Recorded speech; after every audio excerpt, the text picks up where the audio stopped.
Hi. You want to start this? So Raj, Let's Raj go because I need to get water anyways. Do you want water on the side? I got my coffee. All right, Raj, you're up. Just let me know when I'm recording. We are recording. So we'll just trim the front. Are you taking pictures? Okay. Tell me when I'm good.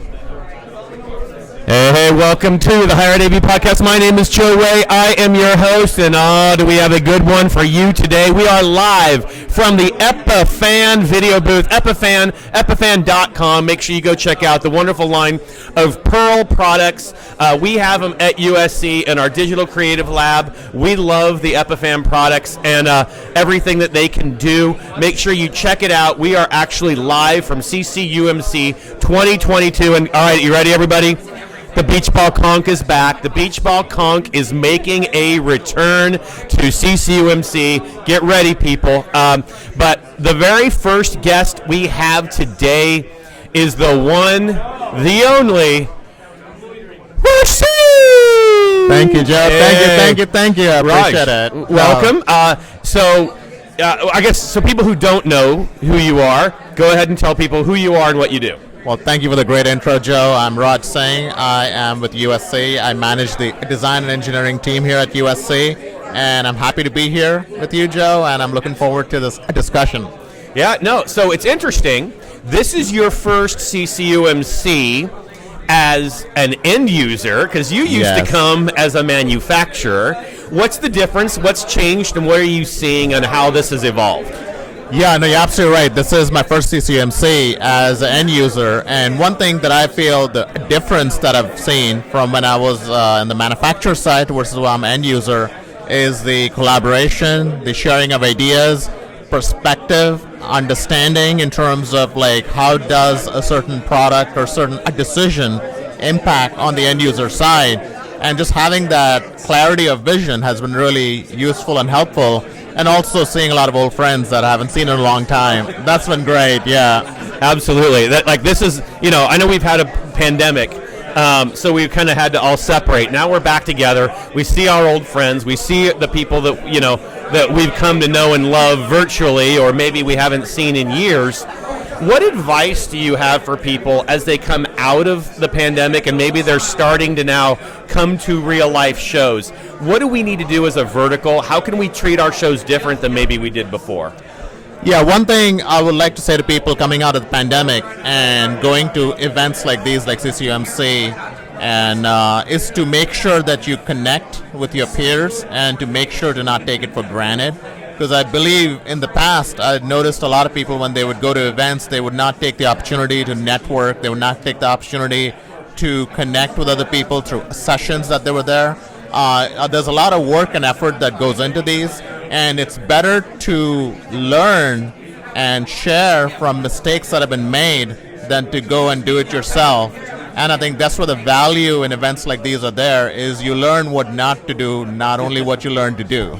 Yeah, that's so true, because we've all been through that where we feel like we've got this. We know what we're doing because we see things in our small circle in our campus. Then we come collaborate with everybody else. We're like, oh, yeah, I can do that. Right. I need to take this. What are some things? I know we're only in day one right now. What are some takeaways you've already got just in this last couple days? So a few takeaways that I've gotten in the last couple of days is, number one, the supply chain is improving, so that's a good thing.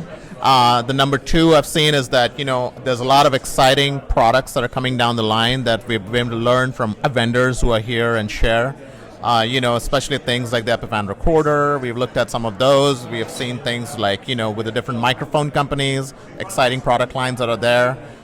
In terms of streaming, there's been a lot of interesting things that I would like to see more of.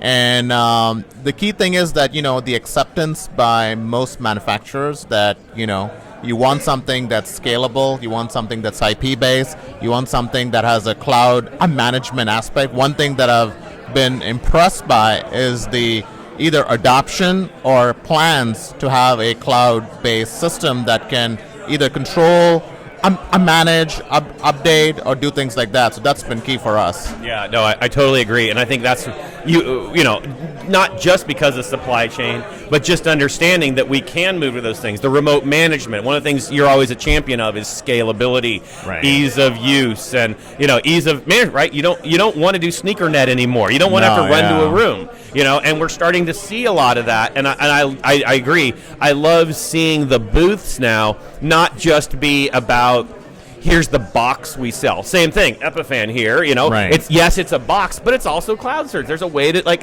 utilizing these technologies is a different way of thinking, and I think that's good.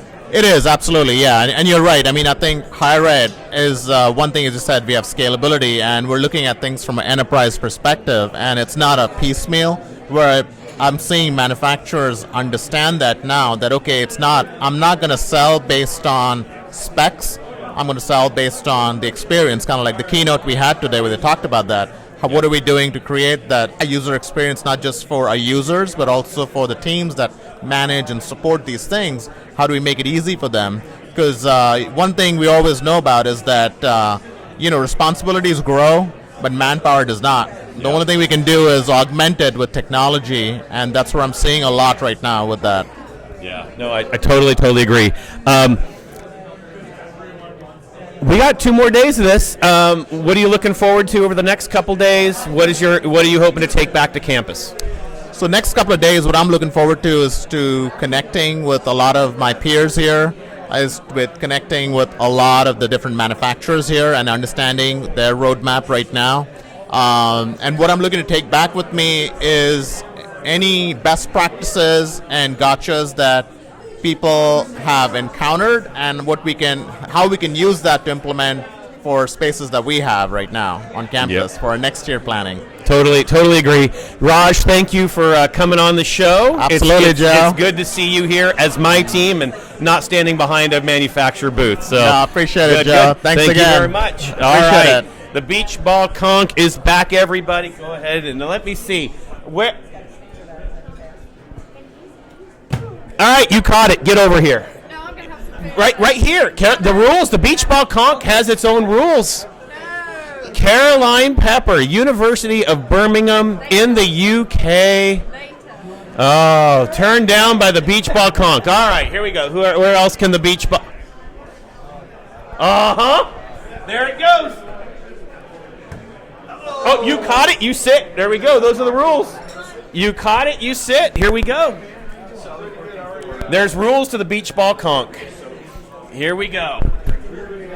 How are you? Good, how are you? You know what? Darn near perfect. Good. Joe, I'm pleasure. Brett. Nice to meet you. We are actually recording and streaming live. Please introduce yourself and tell everyone what you do. I'm Brett Batterman. I'm one of the multimedia producers for the National Center for Atmospheric Research.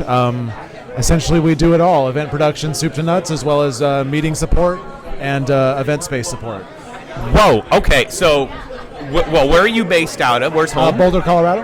All right. And is this your first CCUMC? Yes, it is. All right. What do you think so far? I know it's only day 2. It's great. I really echo what the gentleman who's leading it, I can't remember his name, he said it's unique to find your own people. Yes. And to see that, like, everyone else, this is every department across the country, they're all doing the same stuff, and be able to just feel that support of like-mindedness across locations is great. See, that to me, so Donnie, who is the host here, I remember I did my first CCUMC, I guess it would have been 5 ago at Utah, and I remember showing up there and going, yeah, these are my people. Yeah. I was messaging back to campus going, oh my God, these are where did they come? And I don't even know how I found out about it, but it was I just appeared here and went, everyone has the same problems. We're, we all experiencing these things. What are some of your takeaways so far, and/or what are you looking to get to take back with you? Well, my institution has been using just individuals like myself as a multi-tool to kind of fill multiple roles, and like I said, soup to nuts as far as event production. We're doing the initial consulting. We don't quite do the integrations as far as putting the technology in the room, but in our event spaces, we've had to do that because of some of the neglect and, just panels not being able to support HD and that kind of thing. So we've had to go onto the floor with optical HDMIs. And then also having public event space where it's like exhibit space would be in a museum. Yeah, there's lots of stuff where kids can come in and see like 3D printed hailstones, as well as like play with tornadoes, little fog tornadoes and things. So That's rad. yeah, and being able to support all of that effectively, it's a very small operation. So using one person to fill all the roles is not, beyond the realm of, yeah, it makes sense. But now that the 21st century is here and we're having to do so much more, we're really finding ourselves behind the ball. I was just in the analytics discussion, and it's basically about streamlining, like making sure the data that you take in is not compromised, and then just working effectively and finding all of your problem areas and then streamlining even further and incorporating all those efficiencies, which is like a dream for us because we can barely get out of our tier 1 work to think about tier 2 tasks, because we are constantly inundated by events and just being taken around by that. Yeah, I love that. So, I came through live production before coming into kind of the higher ed, the classroom space. As did I. Yeah.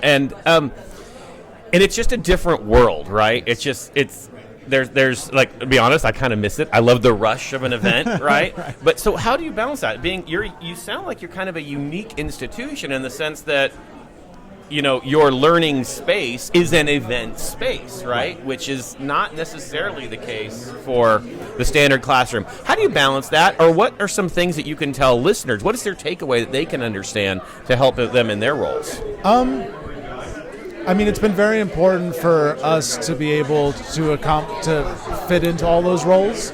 It's an FFRDC institution, so it is really a hub dedicated to furthering basic research and getting that community centered around the science just to develop and churn as, people are coming in to do their doctorates, people are in the middle of their journeyman stages as scientists, project managers, and then people like me who support the science now and like deliver media, record seminars and produce those videos. One of the things I've really been able to take away is you have to work across all of the big divides. Figuring out how to trim the fat and just get the meat on the table, that's pretty important. Absolutely. And then also empathizing with we've been trying to get away from the customer service model and more have a mindset, simply because we find that a collegial relationship would probably be more beneficial to our roles. As opposed to the Roomba that pops out of the wall and does your AV and then goes back into the wall. So we've been working to see how we can just overcome how that customer service mindset can hem you in. It immediately instantiates a hierarchy. It can put you on the back foot if you're not careful, with your staff and stuff. So. Yeah, no, I love that. And I think that customer service mindset is one of the things that when you are in events or you have to see people, there's that go movement, you think about that. And I think a lot of times with standard classrooms, we don't see the classes, right? We don't see the people, so it's easy to forget it because all you're seeing is trouble tickets, and you forget there's a person behind that that's impacted by that. So I absolutely love that. I love that takeaway. And we don't even have tickets. We go straight, we just get phone calls. And that was... It's impossible to track. You have to do it all by hand. I used to do it by tally system, on a whiteboard. But yeah, that's how far back we are from efficiencies. Finally the help desk got a ticketing system, but as a multimedia group, we don't really have. We have a shared email that we all just take those emails and start responding to them in threads, and that's Keep that sneaker net rolling and go over there. Yeah, you love bet, it. You bet. Love it, Brett. Well, thank you so much for. Oh, of course. For and we use the the Epiphans too. You use the Pearl? Yeah, we use the Pearl Minis for all of our seminar captures and stuff. Really love the features and HD capable. Nice. Yeah, love all that stuff. The one thing I was fascinated to know too is that all of the channels are live all the time. Which can be a CPU suck if you are not careful. You create all your channels for your workflow, and then your CPU is up to 95%. So we've actually had to change our workflow, incorporate the switcher a lot more, and then do the configuration reset where you can like set your configs, and that way your CPU is not so strained. That's a good. So we're Huge we're in the tip for the process of- Epiphan. Huge so- tip for the Epiphan. Yes.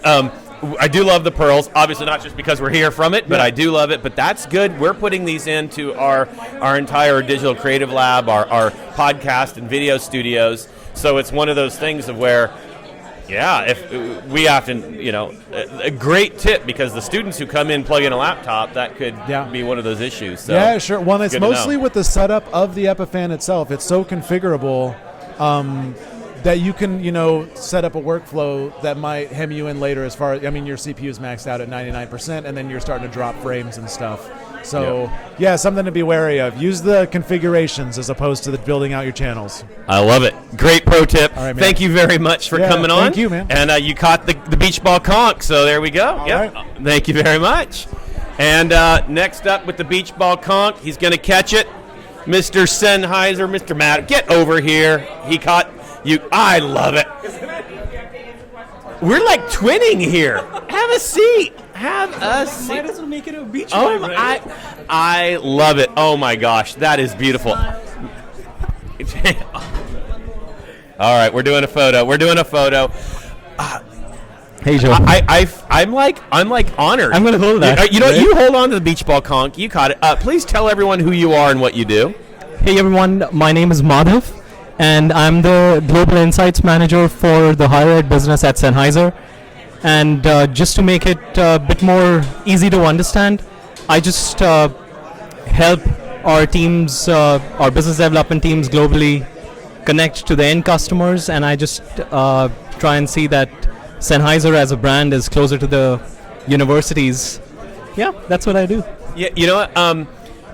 I'm stoked to have you here. I want to tell people, and I know people who listen to episodes kind of know this, but this is a special moment for me because, when Higher Ed AV was really getting going, and Sennheiser is one of our best sponsors and our best supporters. Thank you. And the thing is, it's not just because of, hey, we want to buy advertising. You personally reached out to me early on and said, I love what you're doing, and I love the way you're serving the vertical, and we want to come and partner with you. Right. And for that, I am very thankful. There's a place in my heart for you personally Thank you. for that. Thank you, Joe. But it says a lot about you and Sennheiser just in that. So talk to me about what is Sennheiser's view of the higher ed vertical and what it means to build a relationship with your customers and these end users.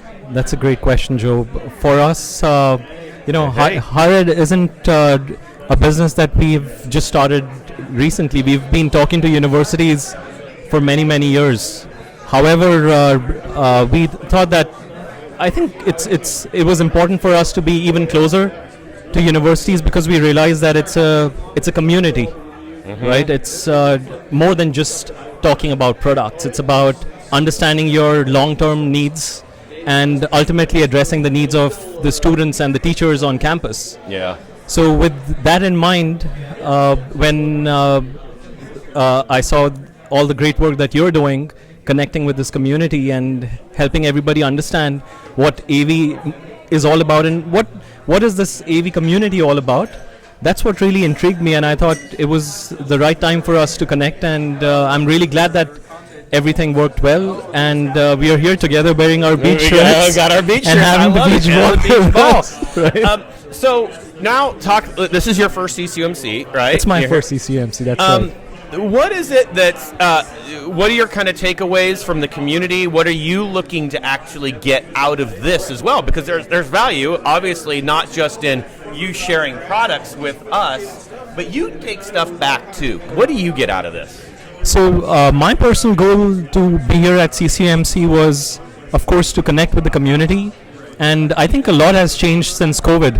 And it's the first big conference since COVID that is focused on the AV IT space. We did have Infocom, but to have this close-knit group of people where you can really have good conversations, that's something which I'm taking out of CCUMC. And not just that, I think the changes that we see in higher ed today, there's a lot to learn from all of you. to understand how things have changed for you on campus, how have things changed for students on campus. So those are the kind of conversations that I'm really taking away with me back to Germany. Yeah, that's good. So you see things on a macro level. You see things at a very, across the industry. What are you seeing? What are the trends? What are the things that maybe the small schools because there are a lot who can't travel yet. Maybe they're not allowed to, or they don't have budget. What do they need to know? What can you, to be successful? What are you seeing? The trends, supply chain, all this stuff. What are some tips for people? I think there are a couple of trends that we see across the world.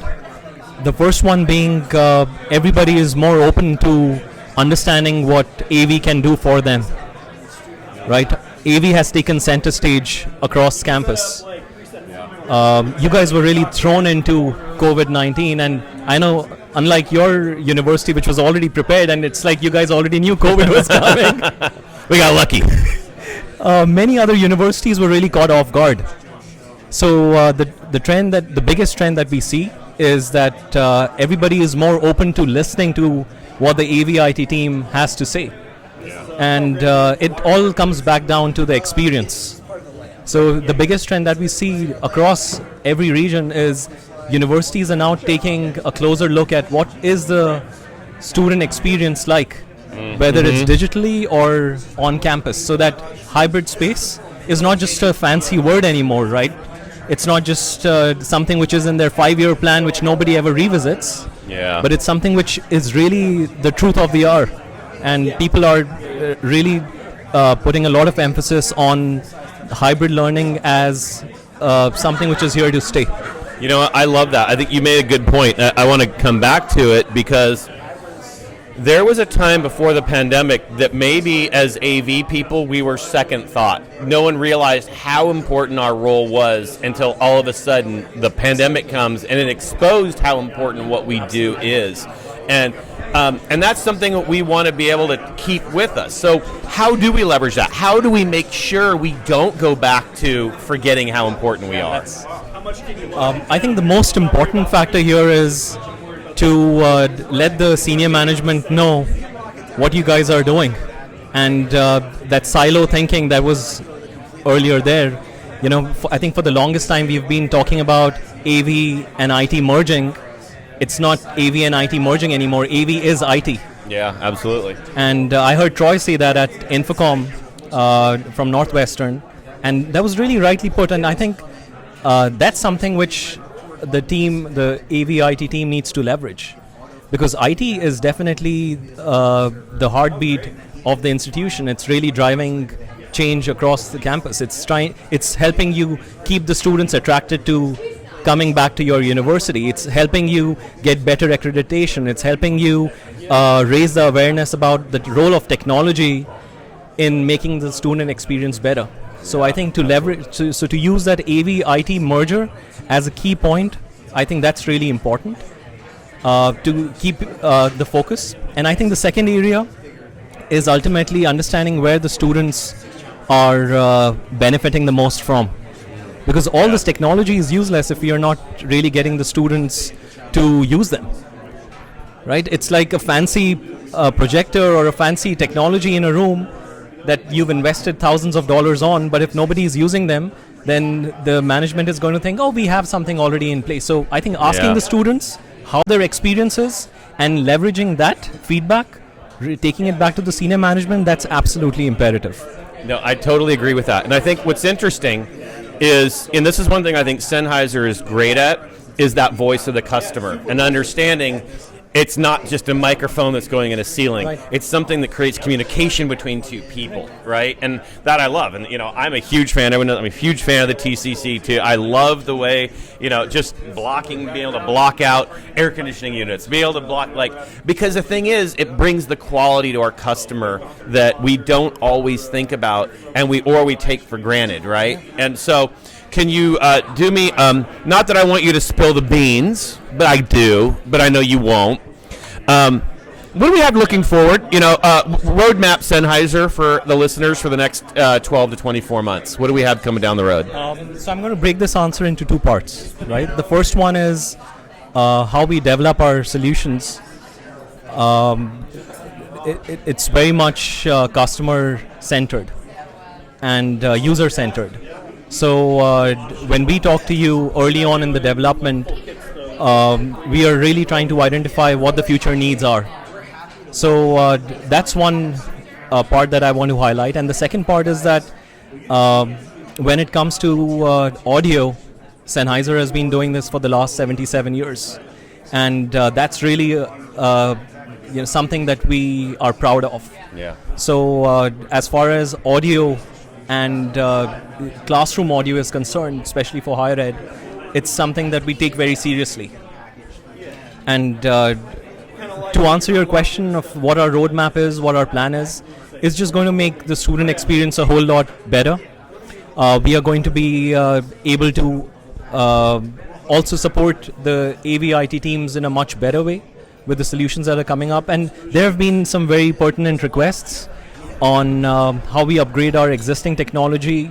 And I'm sure everybody's going to be happy with what's coming up next. I love it. So you're not going to break. You're not going with a wink, right? You're not going to give me any hints. Well, Matt, thank you so much for joining me. My pleasure, Joe. It's always good. It's so good to see you. We're going to I'll see you at ISC. Absolutely. See you at ISC. I'll see you. We're going to little trip to Germany. Joe and I are going to be at the beach later on. We're going to. I know. Stop on. Hey, Florida beach ball. Thank you so much. My always pleasure, Joe. good. So good always to meet good. you, All right. Next up. So now I've got to find a victim. Everyone's eating lunch. Beach ball conch victims are harder to come by when everybody's having lunch in the other room. And I wanted to grab Christy, but she's got it. You know what that means? What? Well, do a timeout. This is one. We're not. Ron, we don't do a timeout here. Catch that ball. All right. Oh, there we go.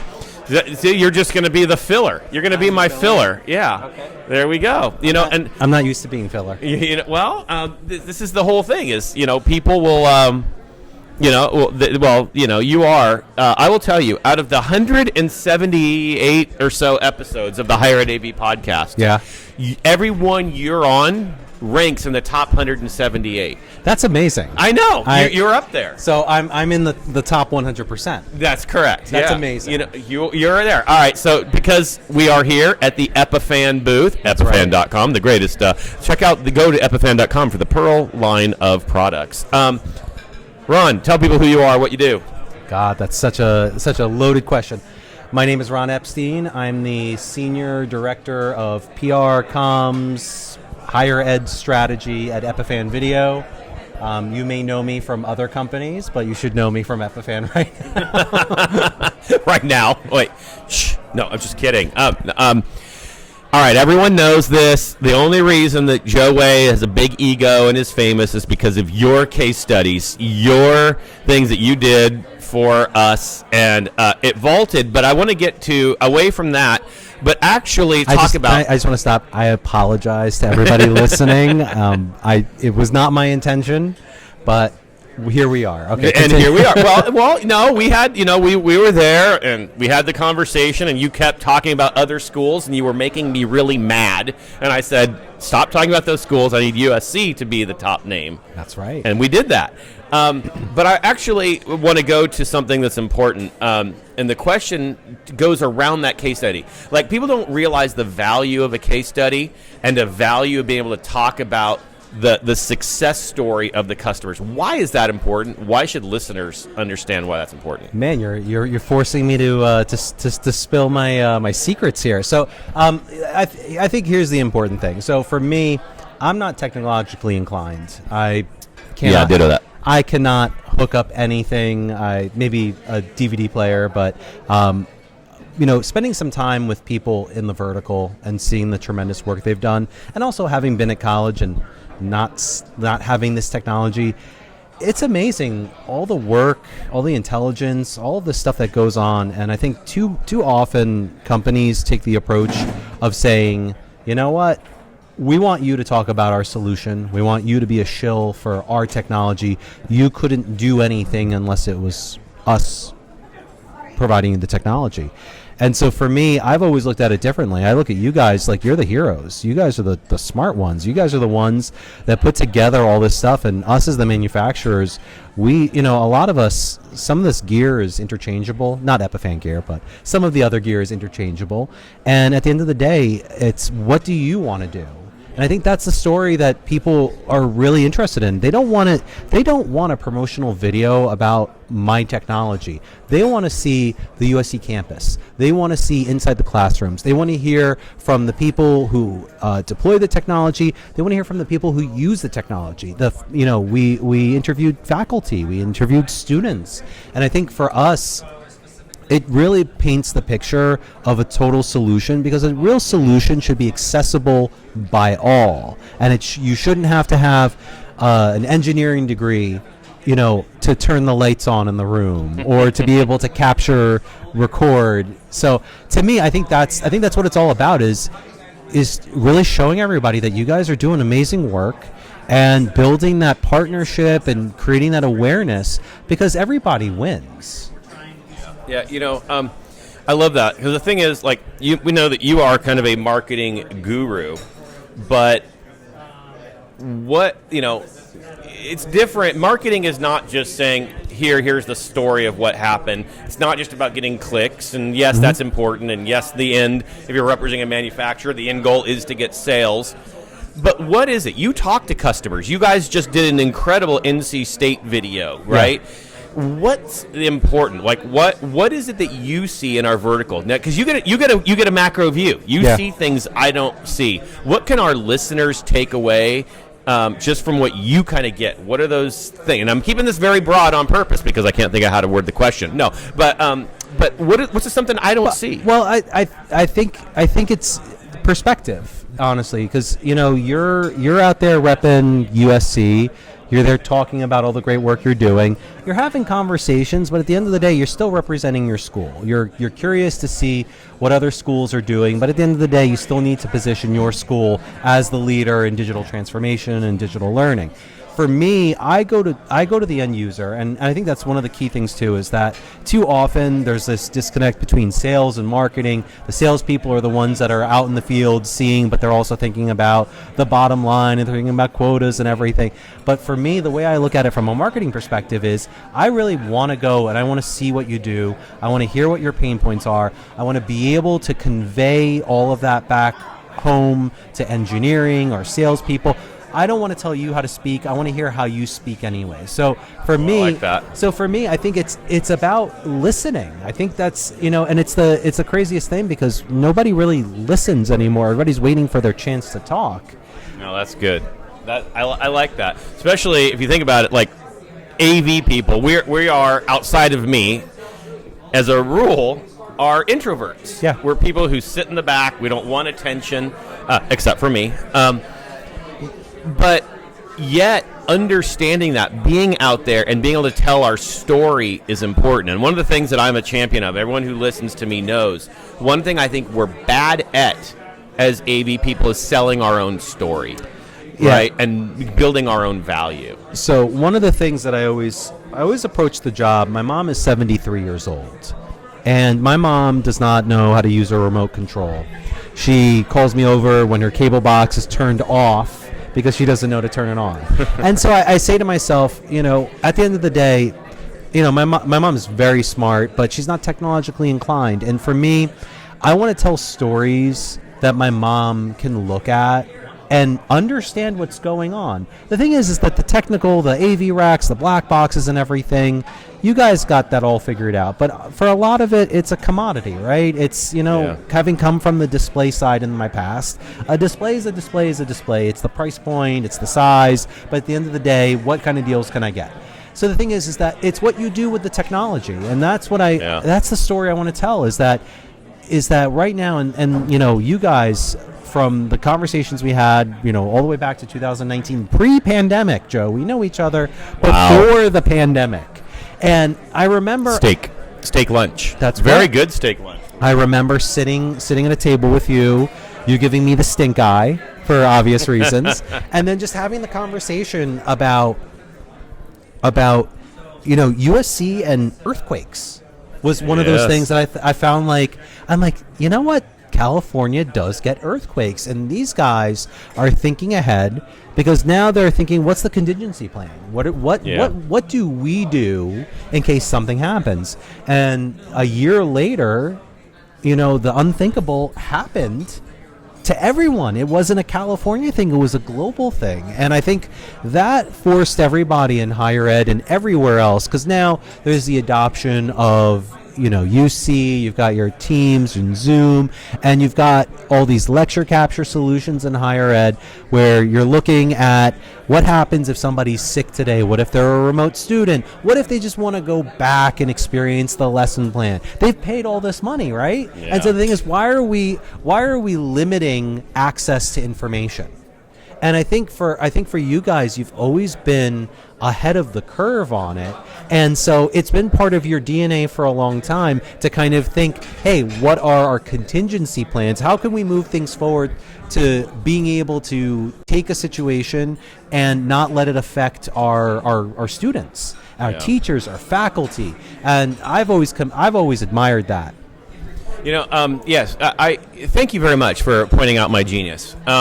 I always appreciate that. But no, but it actually goes to a bigger question for you then, because I believe in the power of marketing. I believe in the power of branding. Everyone knows that I'm kind of a branding whore. I'm all about myself. But I am in a way that I think that technologists don't understand. By me selling those things, by us, having the case studies, by working with you on this stuff, allows me to go to my bosses and justify those many, many zeros I'm asking for. Absolutely. Because I can now show the result, right? And so what kind of advice can you give somebody if, maybe they are shy? I mean, we get a lot of you listeners. I don't know a lot of them, but maybe they're shy. How do they take that step to go, it's okay to step up and tell the great story of what we're doing? I look at it this way. So, my PR background is telling everyone else's stories. I never really tell my story. And honestly, you're the only person who tells my story, which the check is in the mail. But I think it's about being proud of the work you do and understanding that the work you do can help other people too. And I think people get into higher ed technology because they're looking to help. I don't think it's a field where everybody's, sitting there and counting their money. I think it's an area where, they've got visions, they've got ideas, but I also think it's half of it is also being able to promote what you guys have done, the hard work you've done, and being proud of it. And I urge everybody, you don't have to be an Epiphan customer. You could be anyone's customer. Providing the feedback and saying, you know what, we'd love to participate in a case study. We'd love to be able to create some kind of content that has lasting value, that really tells the story about what we do and what I do. And not for nothing, the pieces that we do, everybody utilizes on their LinkedIn. It becomes a pride piece. It becomes a really great example of what you do every day, a way to explain to people, maybe a 73-year-old mother, exactly what you do for a living and how it helps people. So to me, I understand introversion. I understand all of that. A good PR, case study, marketing person, they don't bite. They're looking to put a magnifying glass on the work that's done, and reach out, have those conversations. No one will ever tell you no. No one will ever say I'm too busy for it. Yeah, true that. And it's so funny is because every manufacturer kind of wants those case studies. Like people, it's funny when people come to me and go, oh my gosh, I can't believe Crestron did one on you, or and the D10, all the ones that we've been part of, and I'm just thinking, no, every manufacturer wants them. You just have to step up and say, I have a great success story I want to tell, and they will be lined up. They are. I'll tell you right now, they are currency in this field. They are, if you know what you're doing, they're easy to do. They still require work, but they tell the story better. As a complementary piece. They tell a story better than a salesperson can, as a marketing person can. They fill the social channels. They do all these things, and it is something that everybody should be looking to do and do well. I'd say if anything, a bad case study always throws me off. I've seen some of those, and over the years, and it tells me that the brand is not as interested in telling a story. They just want to check that box of this is a customer. Yeah. And I think for you guys, I think it's important. It's you want to show the world the great work you've done, but you also want to help everyone. The best part about this industry, the best part about this vertical is the fact that everybody in higher ed seems to be interested in helping everyone else in higher ed. I have never seen a group of people like this in my life where there's no competition on a collegiate level from athletics and everything. You guys want to kill each other, but the tech people, none of you guys are interested in slowing each other down, and that's what I admire about you guys. Yeah, it's funny because I say that all the time. Like our colleges might be competing for students, but as a vertical, we are very communal. We are very much realizing that we all have the same challenges and all of that stuff. This is your first CCUMC, and it's your last CCUMC. It is. Unfortunately, this is my last CCUMC. I've enjoyed it so far. I'm sad, but also looking forward to the future because what is it called now? ETC. ETC. Educational Technology Collaborative. That is such a cleaner name. It's funny because CCUMC, I don't even know what the acronym stands. I kept telling Consortium of College and University Media Centers. That's a lot of words, and those are big words too. Big, and yes. I'm not that smart, so those words, ETC, just works. It's funny because I saw Donnie do the presentation this morning, and actually he introduced. I forgot who the other gentleman was, but the logo's clean, the name is good. I like it, so I'm looking forward to next year's first ever ETC. ETC, yeah, no, it'll be good. Last question for you then, because you've made your rounds, and obviously you're at Sony and at Crestron and at Epiphan, but you look at this at a macro level. You look at the industry as a whole. Why would you come here? What makes this vertical different than the others that you? Because you study them, you have to. Everyone's your customer as the marketing person. I mean, honestly, it was the what I just said 2 seconds ago. It was the fact that this vertical, there is like knowledge that you can build upon from going to school to school to school, and then you can share that knowledge with everybody. And I remember, when we, I'll let the cat out of the bag. The school that you didn't love the case study for was University of Notre Dame. And I know how competitive you were on that thing. But the thing is that you looked at it, you studied it, you actually adopted a lot of the technologies that were in it. And I dare say that you learned a few things from it. But I think that's the key, and that's why I love this vertical so much, is that you guys are willing to talk to each other, have conversations, build upon. And the thing is, there's so many great manufacturers in this space. Like, the beauty about working for Epiphan is that we're friends with everybody. True, and yeah. Coming from a position where those previous companies, there were some companies that were kind of like, no, don't talk to them, they're our competition. And so now, especially in this role, I can look at the holistic view of technology and seeing how we play with everyone else. Because at the end of the day, you've got disparate systems, disparate manufacturers, and at the end of the day, the one thing that you only want is for it to work. And I think Indeed. that is the key. If it works, your day is better, the student's day is better, the faculty's day is better. And I think that's the beauty of this vertical, is the fact that you all want the same thing. Indeed, yes, 100%. So, Ron, thank you very much for joining. Last question. Who is your favorite person to interview and do a case study on? There's only one correct answer. Raj was tremendous. And What? Raj gave me great answers. And you know what? He was really concise. He didn't get nervous. I didn't break him or anything. It's weird. Sometimes when I interview people, they have a hard time with it. I don't know why. Maybe one day when we do our Epiphan video, I get an opportunity to interview you. And Yes.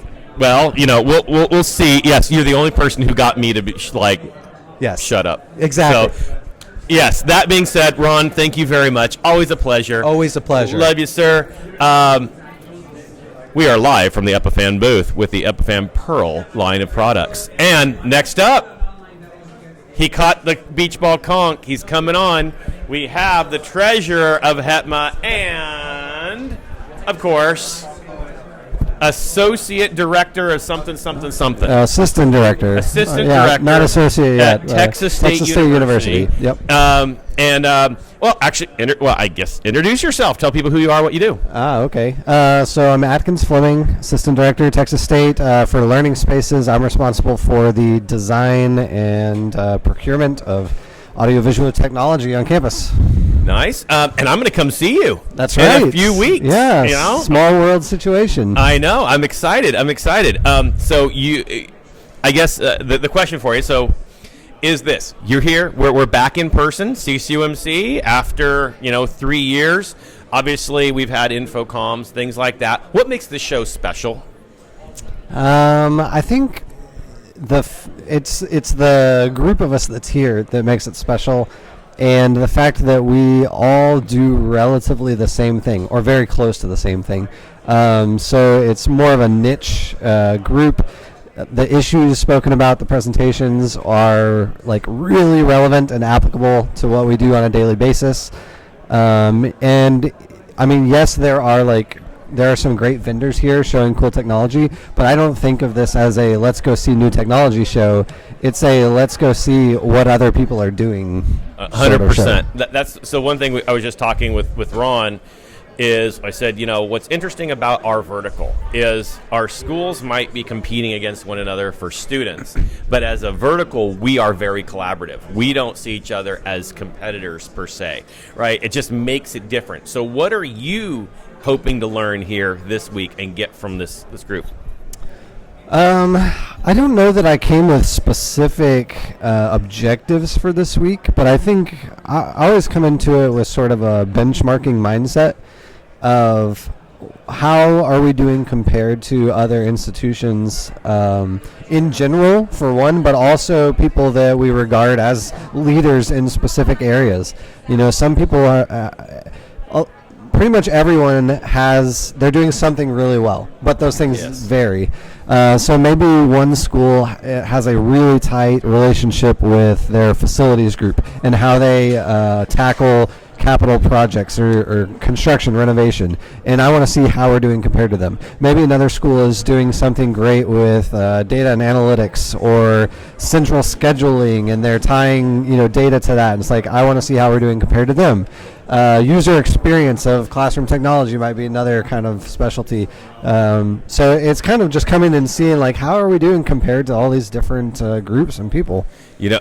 I totally agree with that. And that's the thing is, every time I come to a CCUMC, I leave with a nugget that I never thought I was going to get, right? Mm-hmm. I go home and I go, and it's just that one thing, that one presentation where they'll say something totally random, and you're like, yes, that, and they might not even know how important it is, right. But it's that one missing piece. Yeah, it could be it's like a sub-bullet in someone's presentation, but it's what sticks with you, and you take it home, and then you're like, well, how can we fit this into what we're doing? Yep, totally agree. Exactly, and because that's the whole thing is, this is the only group where this is our people, right? This is everyone here understands the challenge we go through and the things we deal with every day. Nobody else can really understand that. Yeah. Yep. And I think that's really what kind of makes it cool. You have the little presenter thingy on. What are you presenting on? So, me and two of my colleagues are presenting a 2-part session tomorrow, and it's about a journey that we've been on to develop a professional development plan for our department, which also serves as a promotion pathway. So how can our technicians move up the career ladder? And then the second part of that is developing a mentoring strategy for the department. So, you have to come to the session to learn a little more, but big picture, it's one thing to build a professional development plan. It's another to get your people on board with it and want to go down that road, and that's kind of where mentoring comes into play. Oh, I love that. So we're actually we're going through that right now, and actually it's a struggle. I mean, I love my team, But we've seen, the fact is, the Great Recession or the resignation, Yes. right? And we've seen this movement just within the AV industry. Has that impacted you? What caused you to say we have to put importance on this? So it wasn't the Great Resignation. We've been very fortunate in that our staff retention is outstanding, and I think a lot of that has to do with our culture. It's definitely not our pay scale, but it's our culture. It's a good place to work. Higher ed. Yeah, right. But no, it was important to us for a couple of reasons. One is trying to make our department a better place to work, and part of that is salary. But how do you justify higher salaries? Well, you need data, and you need plans, and you need demonstrable things like certifications. And so we're like, how do we get to this point where we want to be? Well, here's one way, is we can start to document this stuff and outline it in a formal process. I love that. So give me, what is kind of one nugget? What is a takeaway that somebody might, that they can do to improve their community within their team? Oh, man. Community and team. I mean, what comes to mind first is something that we've been good at, and lately we've slacked off, but that's like food. Food builds community. Food is good. And so, as a team, like I said, we have a lot of longevity on our team, and so we don't have to work as hard on that relationship as we might if we had constant turnover. But we used to eat together a lot. We would do office potlucks. Everyone bring in something on a Thursday, real informal, and let's share a meal together, or let's go do something after work together. Those sorts of things. I love that because you're right. I think food is a great, it's breaking bread. To me, it's Yes. a biblical principle to me, right? Right. But I think that it is important. But what about those campuses? I mean, we're big schools. We probably have a little, even if it's not everybody has budget to do a team meal or whatever. Sure. How can they do the same thing? Ideas, things like that. Yeah, so, well, first of all, we don't use departmental funds for those things. That's what vendors are for. Vendor management. But, no, usually if we do a potluck, it's just people bring what you're comfortable bringing on your own dime. But after-hours events are fun. We haven't been as good about that. One thing about, I don't know if it's all AV people, but definitely our AV people is we're antisocial. Yep. So it's not always easy to get people to come to after-hours events, but when we've done it, it's always been fun. Whether that's going to, an events place where you can do like bowling and arcade, or whether that's doing, we've done putt-putt before as a group, and, it got more competitive than we probably wanted to admit. So those sorts of things just build that culture, that sort of, I think we want that family identity. Like, we're all in this together. We spend a lot of time together. We're fighting the same fires as each other. And so we want to feel like we're a cohesive team. Yeah, I love that. I love that so much because I think it is a huge part of, because colleges are special, right? Even like when you go to college, that 4 years is a time of your life you block out, right? And you live with, and I think it can be the same way as we work in this vertical for a reason, right? I mean, we all know, in general, higher ed doesn't pay as well as the rest of the AV industry, but we choose to be here. And I think that's what's kind of, bring it back to that. Make this a fundamental, reason for why we're there, right? What can, and going back to, I don't want to, again, people are listening to this, so they can't go to the session tomorrow. Yeah. What is something that you can, let's say, for example, you don't have, besides food, and maybe you can't, pay people more, how do you build that development program? Like, I don't know, does that mean CTSs? Does that mean just getting, life skill? I mean, what does that look like? Sure. So we started with the really practical and went from there. We started with CTS. So, yes, that is what our industry offers, right, for certification. And so it was important. We wanted that to be a baseline requirement. So it is a requirement for all of our technical positions. Yeah. From there, we started to kind of fill in gaps. And the approach we took was to look at what I'll politely call deficiencies. Where are we weak as a department? One of the, I think, most obvious, and a lot of us can probably relate, is networking skills, right? Where are we weak, and how can we address those things? We've put together, there's online training, of course, go at your own pace, but we try to make it more interactive. So we've had vendors come in, and when we schedule them, we say, hey, you have expertise in this area. We'd like you to come in and teach us about this technology, this area, not your product. And that's been real successful for us. Biamp booth is right next to us, and they've been a good partner in that. So they came in and taught us about room EQ and optimization, and why acoustics matter, and all of these sorts of principles, audio principles, that weren't specifically related to their technology, but in the process they're demonstrating their technology. So it's sort of a win-win. We want to focus more on the knowledge about the concept than about the product. I love that, and that's so true. And I think that's one of the things is like helping people understand. And I know manufacturers hate when I say this. It's not about the brand that sits there, whether it's whatever your microphone line is, your control line is. It's fact understanding how the whole ecosystem works, understanding those skills, because they are transferable skills. If, for example, you're not at that school anymore, right? And you move on, you can take that, just as part of your career path. Yeah, so I think the second answer to your question about how do you build that culture, how do you get your people bought in, you want to demonstrate that you care about them, their career. You're okay investing in their career, even if that means they're not with you long term. And so anything that we try to put forth as far as development, like we want to fund that. We want to provide the time for them during their work schedule to do it.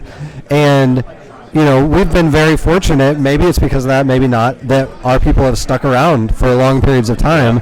But it's worth us to invest in them. My boss says all the time, we want to build leaders, and if they lead other places, we've still succeeded. Yep. Yeah. I love that, and I think it makes your team recognize that they're valued. Yeah. Right, and that is huge. Yeah. Yep. Because it isn't just about, hey, yes, we do want to make them better because it helps us be better as a team, and selfishly as a boss, yes, I want my team, not getting me more support call tickets, right? I want them. Yes. But it really does help someone feel valued, and sometimes there's not a lot we can do, but it's something that we can deliver to them. Yes. Yep. Last questions here. Hetman meeting's gonna be live from Texas State University in right. November, right? I'm coming to campus. I'm going to visit my daughter, actually, in New Braunfels. Be my first time there. As I understand, it's about 20 minutes away, right? Yep. The campus from. Yep. But you live there. I do. What am I looking forward to? My first time there. What's the highlight of my time going to be? Well, the big highlight for New Braunfels and even San Marcos, where Texas State is to some degree, is the rivers. So I don't know if you'll fully enjoy that in November. When are you coming? Yeah, it's November. Yeah, November. Like 17th. Yeah, that's or right. whatever. So maybe not tubing on the river, but that's a huge draw for our area. Maybe live music. We're near Austin, and that filters out to the surrounding area. Lots of good live music, and of course food. You can't go wrong with food. Christy, catch. There's rules. There's rules. You catch it, you have to come on the show. There's a new victim. What? I tried. Yeah. No, all right. So, my daughter sends pictures of the river all the time. Yep. And they have the cooler on a tube, and they tube and sit there it's and drink huge beers. Huge business. And I guess what? You drive up and you get dropped in. Yep. And then you just coast on down, and Yep. there he is. Donnie, you're coming on. We're doing a live recording, a live Pirate AV podcast recording. Hey. No, please save me. There we go. But Atkins, thank you very much for joining. I will see you in a month. Yes, and I'll see you live there. in person, Texas State University. All right, thanks, Joe. Thank you very much. Oh, there we go. And there we go. All right. Don, I had to. Here you go. To grab a microphone. You caught the beach ball conch. I That did. means you have to come on the show. Okay, got We're it. doing live Higher Ed AV recording from the Epiphan booth here at the very last CCUMC ever. That's correct. Because It's now the Educational Technology Collaborative, ETC. ETC, I like it. It rolls. Exactly. Exactly. That was well done. So, I guess before we jump in, I'm just assuming everyone knows who you are because you are the AV rock star of the entire vertical. But please tell everyone who you are, what you do. Sure. My name's Don Merritt. I'm the Director for Instructional Resources at the University of Central Florida here in Orlando, Florida. And we are basically the AV integrators for the university. So we're in-house. We do conference rooms, classrooms, all kinds of things. We also do event support, so graduations, Board of Trustees, Board of Governors, all of those sorts of things. If it's AV, we've probably had something to do with it. Yeah, you guys, you're a collaborative just as your department. Like, you guys really run it. I love the fact, so I know the campus tour, we're here at CCUMC, is not till Friday, but I got a little head start because I spent a day with you when I came out for Infocom in October. Right. Got to see the campus. I love it. You guys have just, you set the bar so high in the quality, and I think that's what everyone's going to notice who does this, and this is what's going to lead to my question. You tick every box. Like, when I go into your spaces, there's everything is thought of. Like, I think about the spaces, like just the camera position, understanding you cater to that faculty member to take it, like I know the right words. So what your philosophy, how is it that you get rid of those hurdles for people? And it's amazing the high level of standard that you have. So let me start by saying this actually started back in the 90s. So around 95, 96, our faculty senate passed a resolution because we were starting to build bigger classrooms at the time. And we had built one with integrated AV. And they said, oh no, anything bigger than 50 seats, you are going to build the multimedia into it after this. And this was in the 90s. So we got started a long time ago. And a lot of what we're doing now is built on the work that a lot of those folks did back in the day. When I first came to UCF, though, I was actually working for broadcasting here in Orlando, and I came on as an adjunct faculty member. So I was teaching a class over there, and my approach has always been back to that first semester I was on campus. When I walk into a room, when I walked into that first room, I was like, I don't really get what I need to do. It wasn't one of the new rooms, anything like that. So everything we do, we try to put ourselves in the faculty members' shoes, right? Mm-hmm. So we try to work very closely with faculty. In fact, we are co-located across the hall from the UCF Faculty Center for Teaching and Learning, which is basically our faculty center where folks can come and do pedagogy work and things like that. We're also very closely aligned with the Center for Distributed Learning, so we work very closely with folks who are doing online learning, hybrid learning, all of those sorts of things. So we work really, really closely to make sure we're having those conversations with faculty, with the users about how do you use the room. From our point of view, you're reducing the cognitive load. You should not have to think about how you are going to teach. You should think about what you're going to teach. And so to do that, you've got to make sure it's as consistent as possible from space to space. And because everything goes through our office, we've got a lot of control over managing that experience, right? Yes. And so that's really the key to it. And it has taken us a long time to get there, but I think you can see the benefits of that payout. Oh, absolutely. And like I said, everyone who sees it, even if you have, like, the fact is, Infocom comes here every other year. Even if you're not here at CCUMC to go do this, you have to add a day and come and see your campus. We love hosting people. Just let us know. We're happy to do a tour anytime. Yeah, and I loved it. It was fantastic. I appreciate it. You are the host institution for this year, so you are here. Talk about so what makes CCUMC special. How have you enjoyed it? You are the current president, past president. You are. I never get the whole CCUMC president thing. There's like 85 presidents and all lined up in orders. But so talk about that. Oh, sure. So yes, I'm the president this year. Also the host. Typically, the host is not the president. We don't always recommend that because there's a lot that goes into it. But it worked out pretty well for us. We were originally going to host last year, but things happened. So it was nice to be able to get everyone back together this year. CCUMC, the first year I went was in 2015 in Pittsburgh. And you heard me tell the story. I walked in at the end of that first day.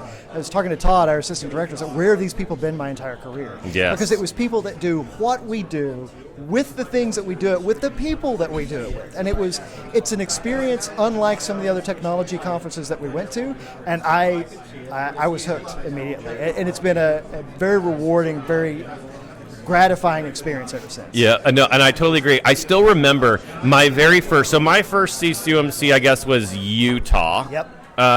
Because we ran into the elevator. Yes, Yeah. exactly. And I just remember, like, it didn't take me about 30 minutes of being there, and I'm texting back to my department going, I found the people. Yeah. Like, I found them. Yeah. And it's always that, like, there's something special about, like, the sessions here, because it's us talking to us, right? The only people who really understand our struggles, right?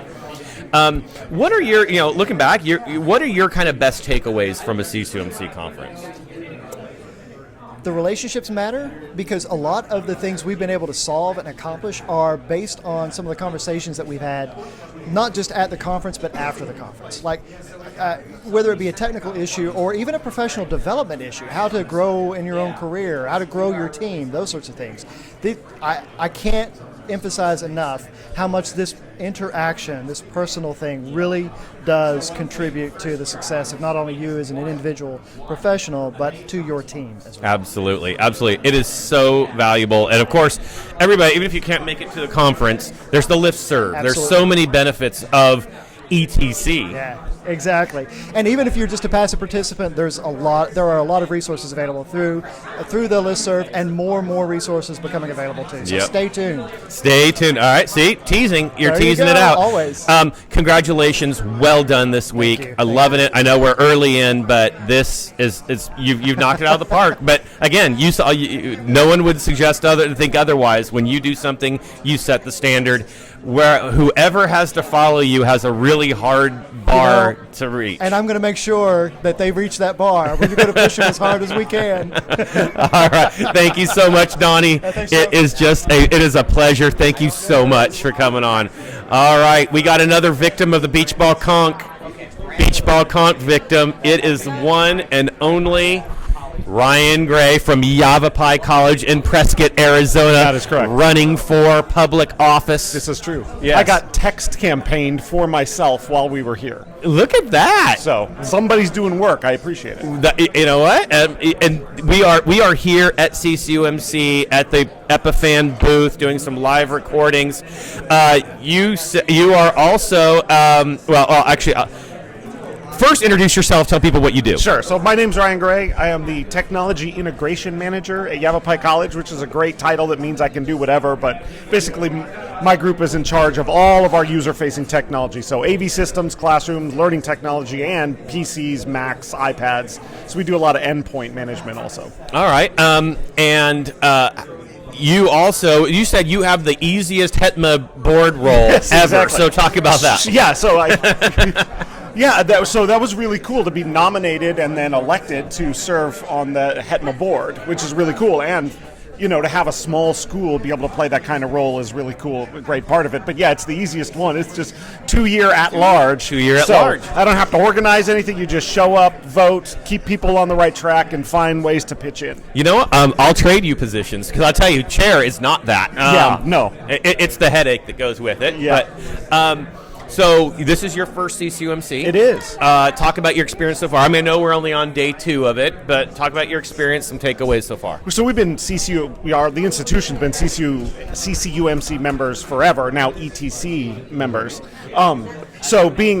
We've been in the ecosystem, in the listserv and those sorts of things. It just hasn't been a conference that's been on our list, but we are, since COVID, we're really putting the hammer down on being out and getting places and seeing what's going on and not being insular, right? We want to push things up market, so we need to be. So, we've always, we go to InfoComm, we do those things, but they can be big, and the difference here is it's all people who do what we do. Exactly. I'm sure there's probably something everyone says that same, like, this is us, this is our peeps. It's not, and so I thought the keynote today was really interesting, and when on paper you'd go, is that really a good keynote for us? But the takeaways were fantastic. Exactly. And the hardest hitting part of it is when he's talking about telling story, and using narrative, and he says, he gets to technology and he goes, technology is not the story.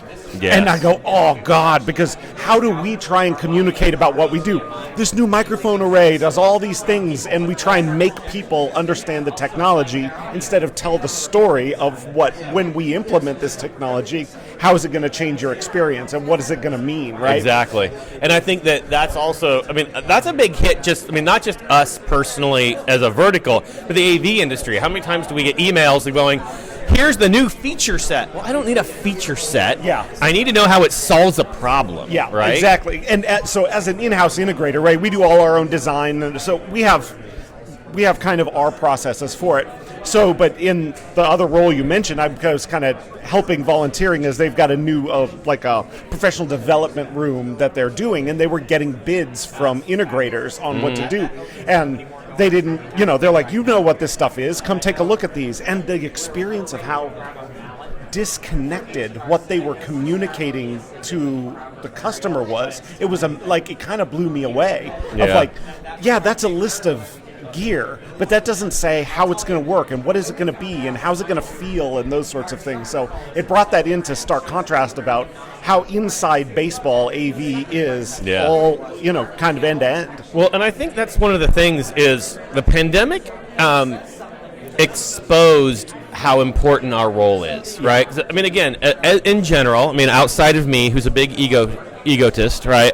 Is that the right word? I have a large ego-ish. Well, however you say it must be correct. Exactly. But yes, that is correct. Yeah.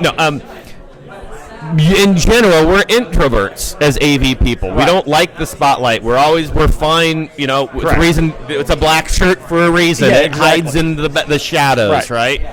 But yet, the pandemic comes, and all of a sudden, our colleges are dependent upon us, both getting things moved online, but also in the coming back process and all of that. We got a little extra push. We showed our value.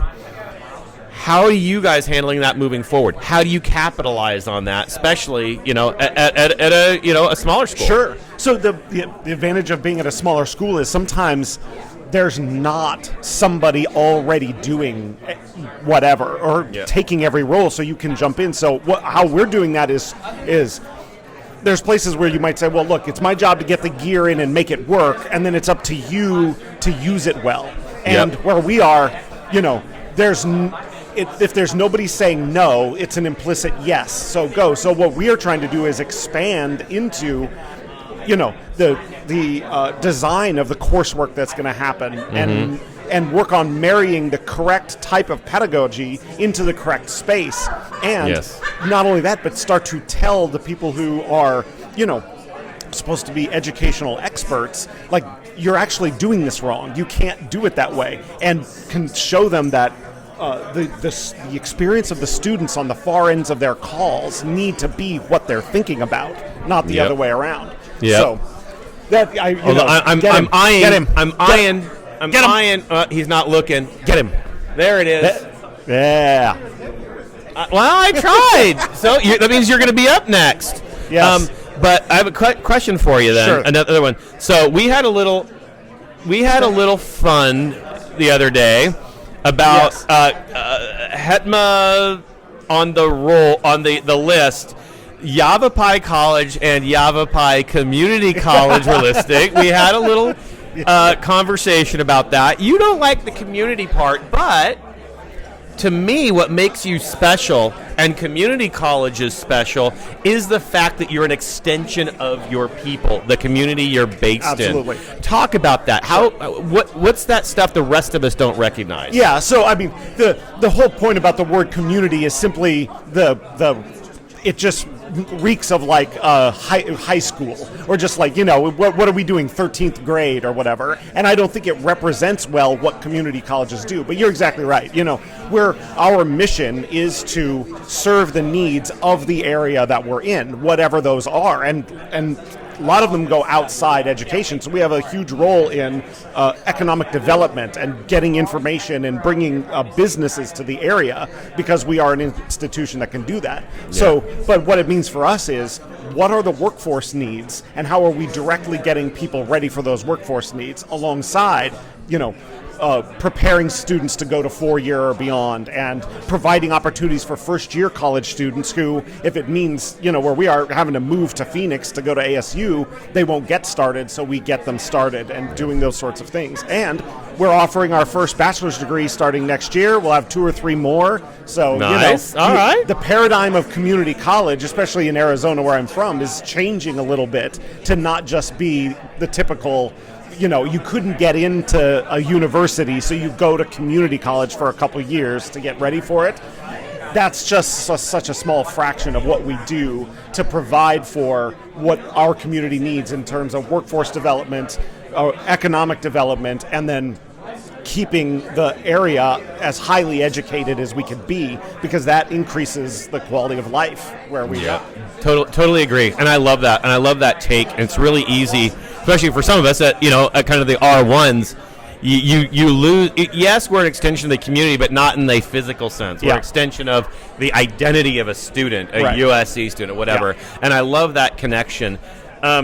And it's just not to, but part of why I work there is I truly believe that a student at Yavapai College deserves the same technology experience as someone who's at USC or somewhere else. It's why being here in these places is important. Well, and people who aren't interested in doing that, I'm not interested in having them. See, and that's one thing I've really respected about you, because I remember we had a conversation at Infocom, and you were even saying, thanks for just what you do, like Hetman, all that for our community college. And I'm sitting here going, no, you're the rock star. Like, you're the one stepping out. I mean, I saw you 2.5 weeks ago at Crestron Masters. Yeah. I see you here. Are we going to come back to Orlando in 2.5 weeks again? Yeah, I don't know. We'll let another hurricane blow through and then just show back up. Yeah. But I think that to me is what sets the standard, is someone who, and I know it sounds bad when you say it, but I mean, like, what's the community college doing here? But you're setting the bar up there and going, we deserve that. We deserve a stage with the R1s. Yeah.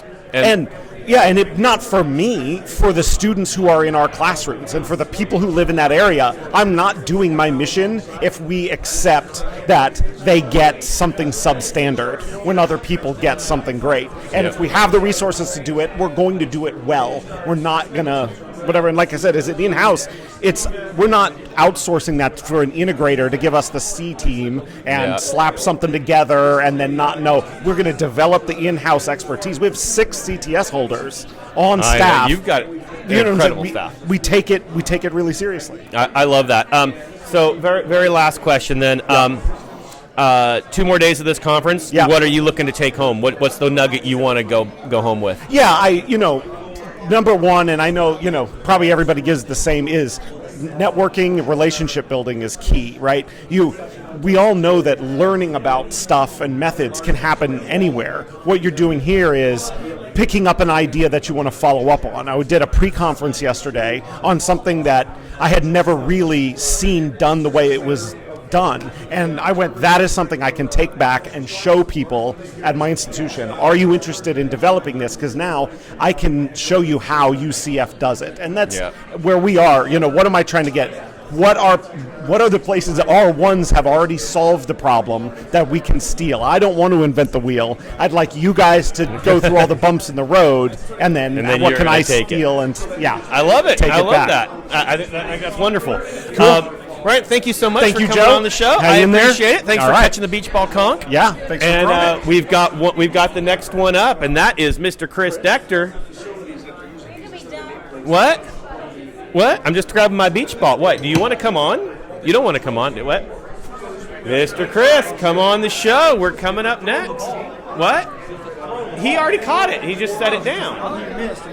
I technically hit someone else, but here we go. Where's my monitor? There's no monitor here. Is it still recording? Why is my monitor not on? I was gonna say, hopefully it's still recording. It is recording, right? What? No. Why is she asking my room some number? Technical difficulties.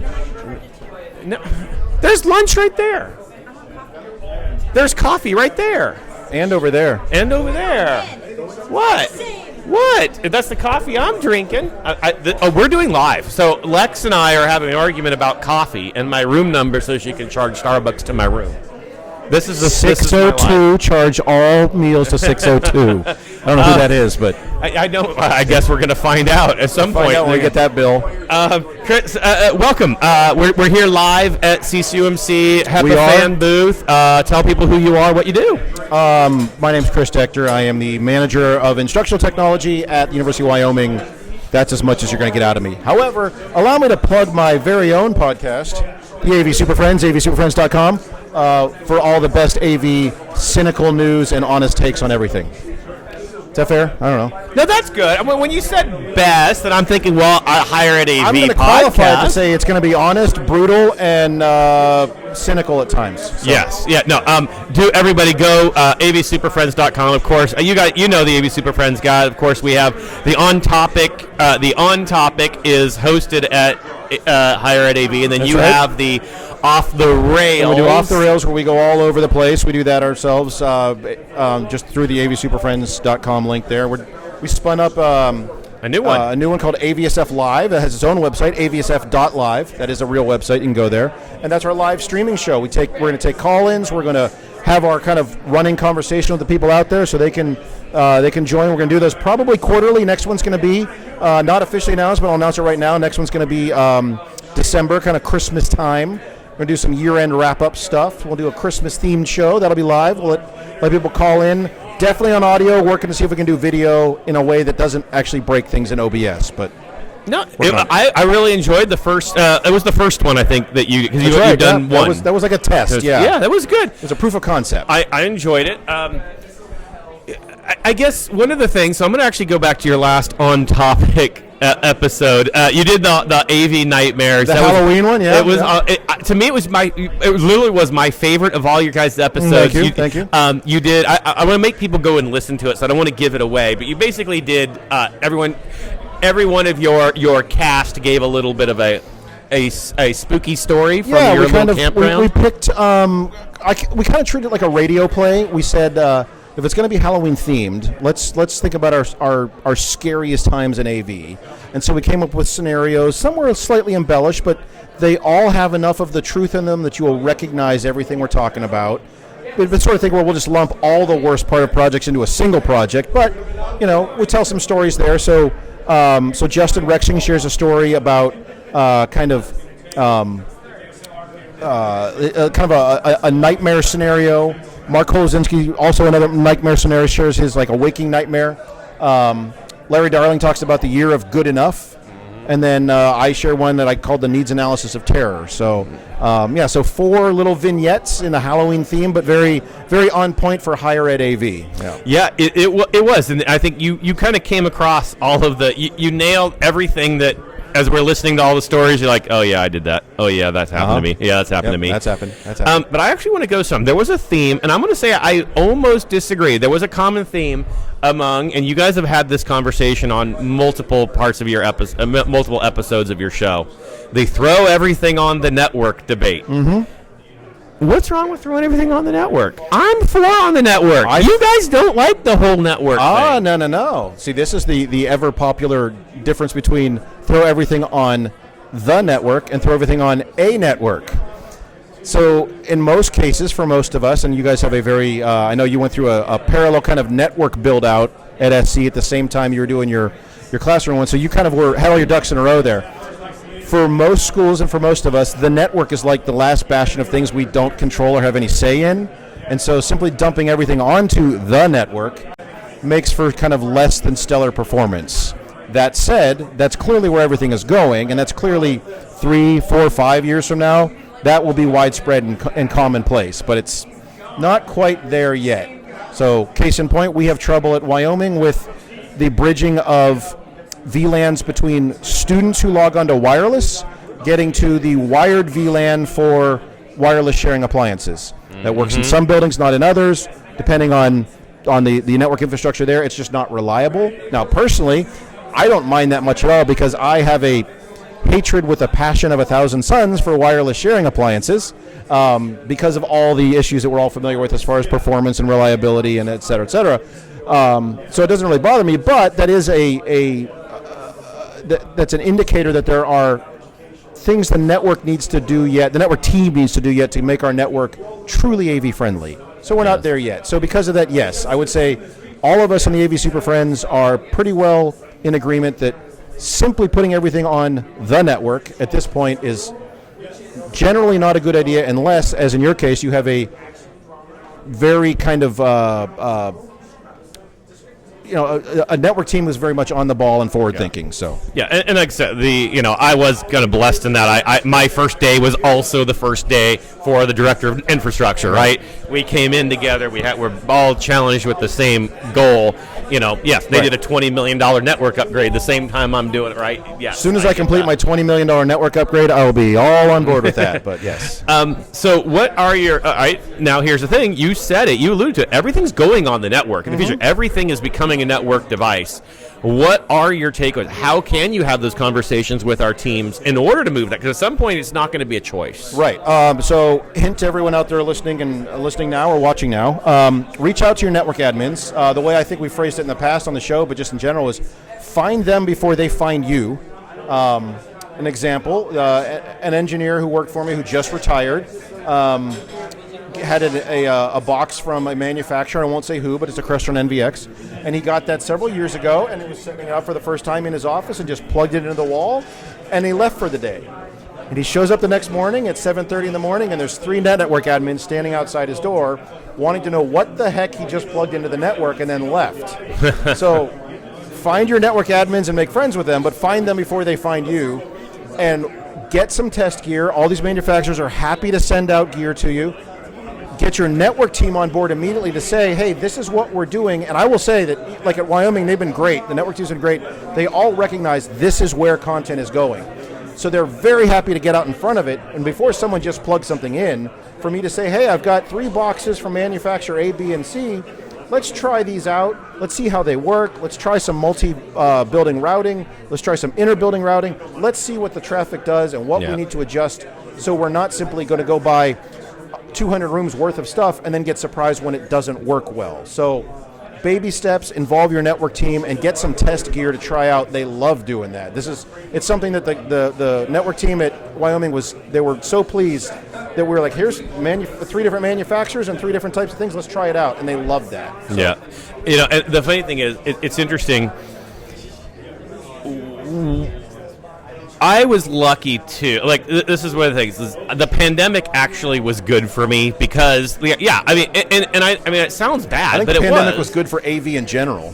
True that. But because also we could throw hundreds of rooms worth of stuff on the network and then realize, oh crap, this multicast that's a real deal to deal with, but there was nothing was getting interrupted, right? We had an empty campus to test it on, and most people don't get a chance to do that. Correct. So I like what you're saying is to do that, take it bit by bit. So do you sandbox stuff? How do you guys do that? A couple different ways. So our network team, that they can run their own sandbox, or we can set up a local one. And our next step for testing is live testing on campus on a new VLAN, so we can watch the traffic. But deliberately to test 40 gig fiber links between buildings, even though we have no intention of sending stuff between buildings, we have no intention of sending stuff at 40 gigs. They want to see, okay, in our newer buildings that we've just built out over the last few years, this is the way we, the network team, are moving for our infrastructure. Let's try out this goofy AV stuff on it and see what happens. And then if we see, okay, our newest stuff holds up, so we can continue on our roadmap of upgrading our own network so it will support these sort of protocols. Because they know there's not a whole lot of advantage to going to some of the oldest gear on campus and the oldest buildings on campus, or buildings with the oldest network infrastructure on campus, and trying it there. Because if it doesn't work, it's like, well, they're not going to be using that stuff in 3 years anyway. Yeah. But trying it at the new ones is definitely a good indicator of whether or not their plans are going to support this sort of traffic in the future. And like you said, I don't want to take down classrooms. You had the advantage of doing that when your campus was empty.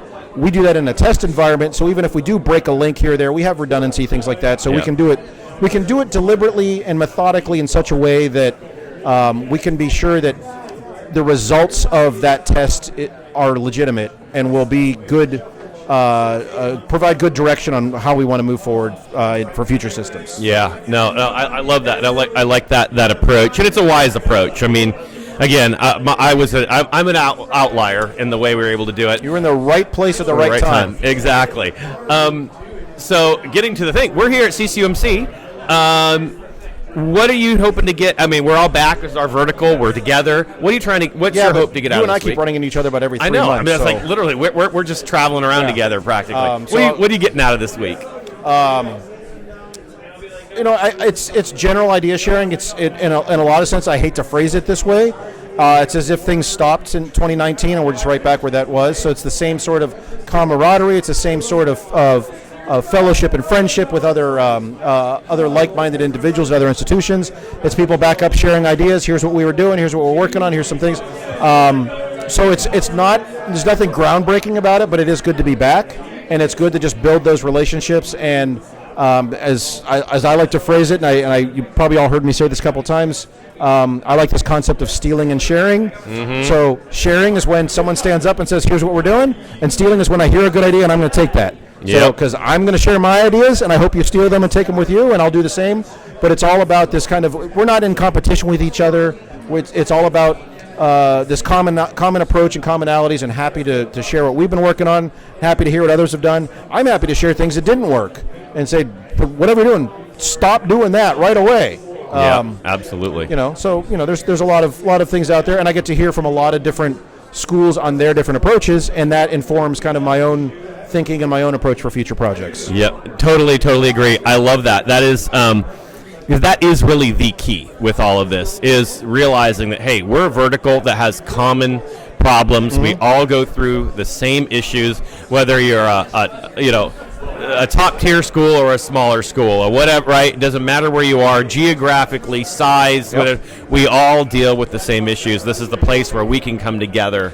Well, I just had a conversation at lunch with guys from Wheaton College, Providence College, Ohio State University, small schools, big schools, and we started talking about, of all things, because this is why we do it, of all things, talking about HR and hiring, and we're all running into similar stories there, and everybody at the table was saying basically, I thought we were the only ones having this issue, but what they're hearing from all of us sharing is we're facing the same challenges, and from that comes some ideas of, hey, can you take a look at how we do the job descriptions for some of our student positions?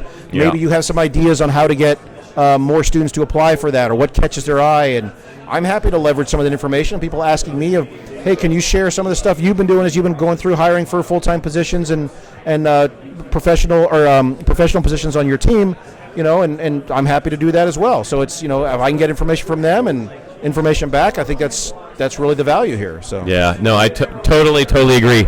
I love that, and I think coming again full circle, everybody.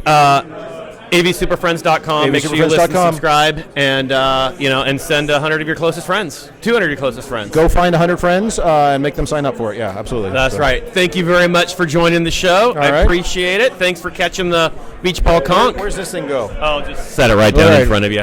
And John Hewlin, there he is. He caught it, and we've got another guest. Oh. Hello. Thank you very much, Chris. Thank you. And we have a AV royalty, higher ed royalty, sitting with us right here. You're too kind. What? I mean, everyone knows. Let's pretend people don't know who you are. Please tell people who you are and what you do. Well, there's more than a few of you. I'm John Hewlin. I work for Crestron. I have for about a decade. And I've worked directly with the colleges, universities, higher ed mostly, a little bit of K-12, and now I work a little bit on the messaging side. So we get to chat a little bit more. Yes, yeah. So as everyone knows, obviously we are here live at CCUMC doing live higher ed AV podcast recording from the Epiphan booth. The thing is, and I have to say this, Crestron is a huge sponsor and support of higher ed AV. And the thing that I love about you guys is it's not just about we want to have a logo somewhere. It's about you came to me early on too and said, I love what you're doing. We want to be part of this. How can we come and help support your audience? And that to me is really like Crestron. Yes, it's a brand, and yes, it's a control thing. Yes, it's stuff I put in. but it's also a strategic partner in my success. So talk about that, and from the Crestron side there. Thanks. For me, the way I was able to put it in some form of words or express it was at Infocom 2018. We did our A+ partner breakfast, but I kicked things off talking about 3 terms. It was elevate, empower, and educate. And I was trying to share a vision which talked about all of the AV departments at colleges, universities, K through 12, being elevated to a position of visibility, no longer being relegated to the basement, and being at the forefront at projects and decision making that help drive great AV experiences. We had a great keynote speaker here. I don't know if you mentioned talking about narrative, design and narrative experience design. And I thought it was really important that as schools and as higher ed and important research institutions, our message should be as good as the school's brand. I totally agree, and I loved the keynote because, it's something I like to preach on, is telling a story, right? We have a story to tell. We all have our own identities, and as AV people, it's really easy to be, like, we're the introverts, we want to hang out in the back, we don't want attention, except for me, I love attention. But in general, but yet, we are telling a story. We are sharing the identity of our institution, and we are probably the most. We have the highest ability to be that public face, right? Every student walks in and uses these spaces, and the success of our schools is really set on what we do, and I don't think that we always take credit for that enough. We should a little bit more, just enough to say, remember when you had this issue. Whether it's here in Florida, a horrible hurricane hits, and people need to get things back up and running very quickly, teaching and learning. Through the pandemic, it was suddenly we have emergencies where we deliver solutions. And by we, I mean you. But, and I want someone after the emergency is over to go, you know what? Joe was so ready for it. Kevin at UW was so ready for it, whatever. That we need to make sure they're always included.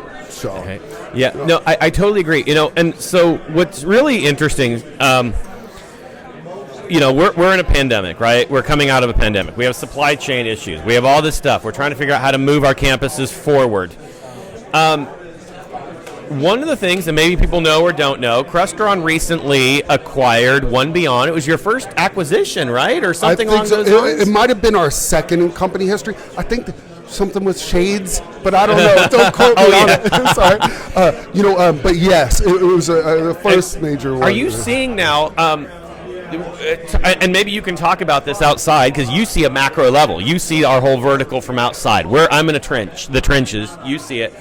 How are moving cameras here to stay? Is a hybrid learning, is it here to stay? What trends are you seeing? Because obviously we all push that way. Right. What are you seeing moving forward for our vertical? Personally, from the conversations I've had, a lot of it has to do with the vision at the management level of the institution.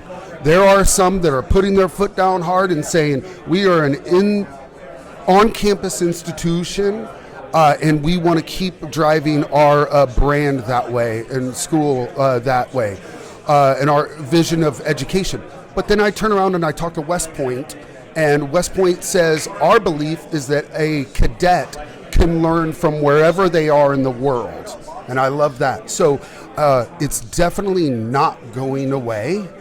But I do think we will see this a little bit of a swing back to say, we want people in the classroom, and that's normal. I was saying to someone earlier today, I had a college professor that would say, Einstein underestimated it. Every action has an overreaction, and not just an equal and opposite action. And what I loved about that is the way some of our technology trends go, is they run over to one side, and then, maybe we didn't need it quite as much, but it finds an equilibrium. So going forward, hybrid, equity of experience, whether you can be on campus or not, will be so important. I really believe. No, I love that because it's a weird time right now because we are still trying to balance, what does the future look like for us, right? What is the future of a classroom going to be? And I think it's probably all over the board. I think, like you said, maybe it's that vision of a school and that identity of a school, and going back to the narrative we're trying to say, tell as a campus. From Crestron's point of view, you're here at CCUMC. This is the higher ed vertical. This is our little mecca here. Love it, yeah. What is it that you're bringing to us? What is it that we as higher ed, can value most by meeting with you and and all manufacturers at a small show like this? Yeah. Well, Donnie Merritt mentioned it earlier today in the keynote, and he talked about how the first time he came to CCUMC, it was his people. Mm-hmm. All right, so I believe this is the group like Hetma, like a couple other organizations that are just starting to bloom now, but it set the precedent for us to have our niche and our place in the industry. Yeah. I think the biggest thing is, and I don't know, am I letting the cat out of the bag for any rebranding? But for CCUMC anyway. No. They announced it. It is ETC. No cat out of the bag. Okay, good. So, but this idea that that we are transitioning to this new period of learning. So as much as I say the vision of the school really directs whether the experience is going to be there, 21st century students are also driving. Yes. So in other words, I was saying something to someone yesterday, which was, my son, when he wants to be social, he doesn't necessarily want to go to the place, but he wants to be with his friends watching it. Yes. So there's this weird dichotomy, I think, that will start coming up soon about, am I in class because I want to experience class that way and learn that way, or am I in class because of the social aspect? Yeah. And the idea that I want the flexibility for both is huge, I think. So Crestron, I think, to this show, we bring a level of learning. Yeah. Just hopefully to sit back and say, what is so important to you guys? What will affect day in and day out? Other than product delivery, sorry. And how can we make innovations to drive this part of this market? Yeah, no, I totally agree. And so you, as a manufacturer, you probably get as much out of this as we're getting from you, if not more. Yeah. I love it. This is just again, the EDU vertical specifically, I think is really helped. I wish more people knew about this. More people signed up for Hetma. Every time I'm plugging. Yeah, I know you're a huge champion. You're a huge champion of our organizations and our vertical in general. And I personally thank you. I appreciate it. It's my success is a lot to do with you and your support of me, our vertical, and that's you personally and you as a company, as Crestron and all that. So I appreciate it.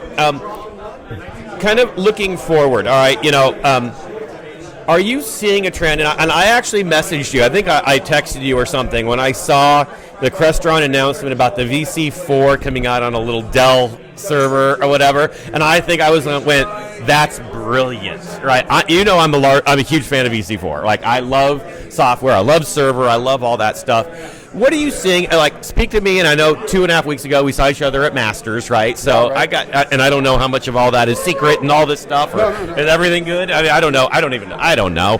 But what is the direction? I mean, are we moving to server software? Is that where the AV industry is going to be in 5 years? Are we moving? Because we've done it at USC, but are we the outlier, or is the industry going to go there? That's a great question, and I'm going to say yes with a caveat. Okay. And that is, I think we're more in the range of 10 to 15. Okay. All right. So, look, I would love it if in 5 years we had all the doors open to us. But there are people listening right now. The simple reality is they don't have the network abilities, or they don't simply have the relationship with their network team. And to be able to run their own service, to run their own VLANs, and everything's coming up. but I'm big into digital, enterprises, and Joe, you are too, and we both feel that the future is on the devices and the software, I think. Yeah. Now, I know Crestron as a company was steeped in hardware and will continue to be for years. But here's my question back. How long did it take most schools to leave VGA? Yeah, Do we have everybody in the Do we have everybody in the queue yet? Probably not true. yet. That and is so true. we have to deal with a large customer age group, and some early adopters, some middle of the road, and some late adopters. No, I think that is a good point. You're right, 'cause especially if you just look at, to me, 10, 15 years sounds like eternity. But you're right, if you put new equipment in and it's perfectly fine, it's gonna take a while. And a lot of schools, they might buy on a 7-year refresh cycle, right. and maybe they're not even going to be prepared, like you said, to do network-based stuff, even at that point. Well, so you could be looking 2 or 3 refreshes down the road. I think 2 or 3 refreshes. We have software processors, and Crestron introduced the NVX as a software solution on the encoder side at this last InfoComm.